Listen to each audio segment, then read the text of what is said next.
Okay, let's dive right into this explainer. Imagine for a second a scenario where the world's most advanced AI is just pulled offline, globally, without any warning whatsoever. Well, that is exactly what happened with Anthropic's Claude Fable 5. Today, we're unpacking this crazy crisis to really understand the anatomy of AI security, how the industry responds to sudden threats, and most importantly, we're going to focus heavily on a strategy called defense in depth, basically the intricate guardrails developers use to keep these insanely powerful tools out of the wrong hands. So picture this. It's Friday, June 12th, 2026. Out of absolutely nowhere, Anthropic's highly anticipated brand new AI models are suddenly blocked for users everywhere. And this wasn't some massive server crash. Actually, scratch that. It wasn't a technical glitch at all. It was a sudden US government directive enforcing immediate export controls. And because there was just no instant way to verify exactly where users were located to comply with the rules, Anthropic had to just pull the plug for everyone. Everywhere. Let's look at how fast this all went down, because this chaotic month played out at breakneck speed. Tuesday, June 9th, we see the massive launch of the Fable 5 and Mythos 5 models. But yeah, that victory lap lasted barely 3 days. By June 12th, the export controls hit, shutting the whole thing down. Behind closed doors, there's just furious coordination going on, which finally leads to a breakthrough on June 26th when the government approved access to Mythos 5, but only for a select group of US organizations. Finally, June 30th, the export controls are officially lifted, clearing the way for a global redeployment the very next day. Now, to really grasp why the shutdown happened, we need to compare the vastly different purposes of these two models. They share the exact same underlying technology, but Fable 5 was designed for the general public, meaning it was heavily fortified with literally the strongest safeguards Anthropic had ever used. Mythos 5, on the other hand, was a highly specialized tool for defensive cybersecurity partners under something called Project Glasswing. Because Mythos 5 actually needs to find software vulnerabilities to do its job, it intentionally features far fewer safeguards. Okay, so what actually triggered the government stepping in on June 12th? Well, it was the startling discovery that Fable 5's supposedly ironclad safeguards weren't completely impenetrable. A report came out revealing that Amazon researchers had found a way to bypass those strong defenses. Using some highly specific prompts, they got Fable 5 to identify software vulnerabilities, and in one specific case, it even produced the code to exploit that vulnerability.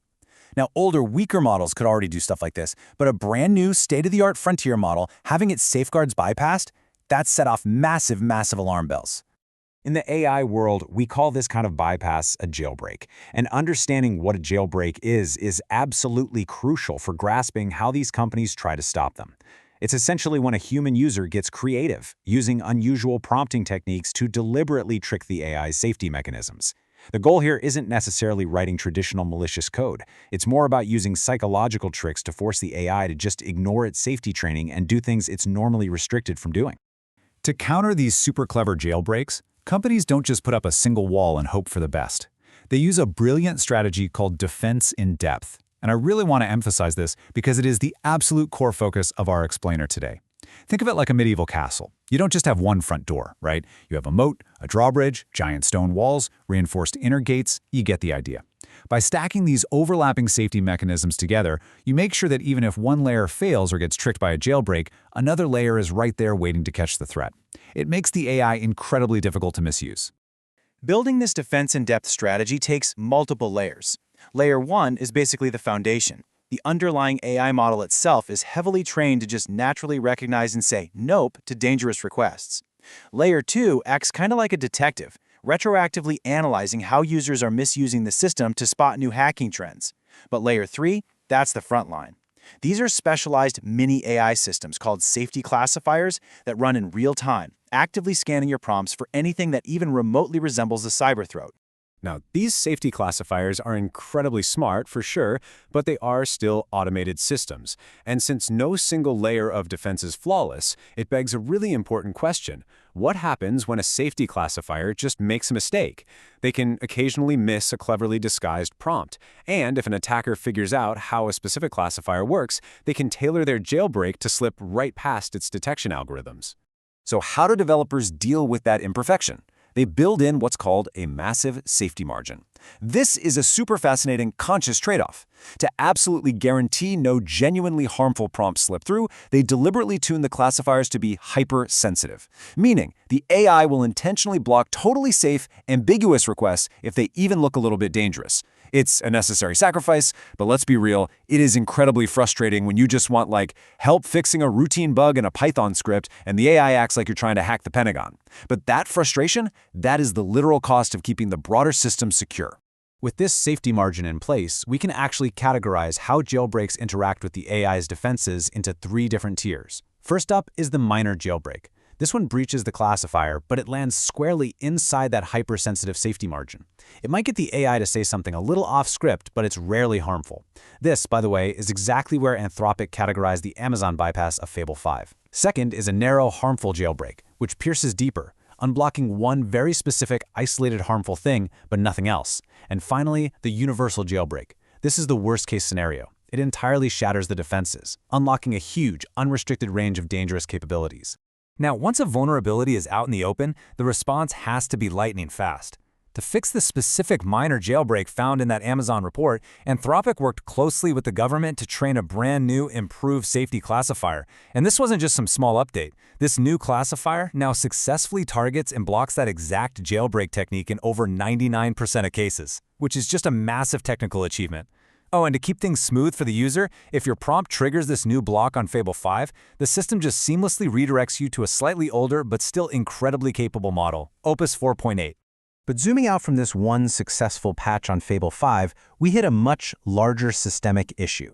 The tech industry as a whole simply doesn't have a shared objective standard for evaluating how severe these jailbreaks actually are. Right now, when a researcher finds a flaw, developers have no agreed-upon language to triage how urgent it is. And governments, they have no standardized metric to decide when to intervene, which is exactly why we saw those sudden chaotic export controls. It just creates a ton of uncertainty every time a new vulnerability makes the news. To solve this exact problem, an alliance of tech heavyweights, we're talking Anthropic, Amazon, Microsoft, and Google, are proposing a 4-part consensus framework to universally score these risks. First, capability gain. Does the jailbreak let a user do something they couldn't already do with standard tools?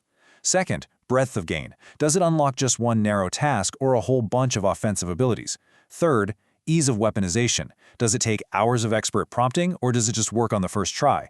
And lastly, discoverability. Is this highly specialized knowledge or can anyone just Google the trick? Scoring these 4 areas means the industry can finally speak the same language about threat levels. Beyond just setting industry standards, we're also seeing a massive evolution in how AI companies work with national security teams. As a final, overarching layer of that defense-in-depth strategy we talked about, developers are hugely expanding their technical collaboration with the US government. This means giving government partners expanded pre-release access to test frontier models before the public ever sees them. It means rapid information sharing when jailbreaks do happen. It involves dedicating staff and super expensive computing resources to joint security research, and ultimately, working together toward a shared, voluntary security standard.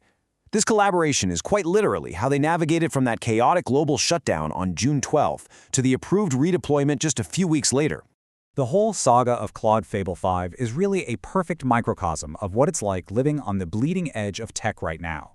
Ultimately, as AI gets exponentially more powerful, the most critical question isn't just what can the AI do, it's how do we navigate this incredibly fragile balance between unlocking these game-changing capabilities and ensuring absolute global security. Like, how much friction are you and I willing to accept in our everyday tools just to guarantee that bad actors are kept at bay? Honestly, that is the defining question of the AI era, and it's one we're all going to have to answer together.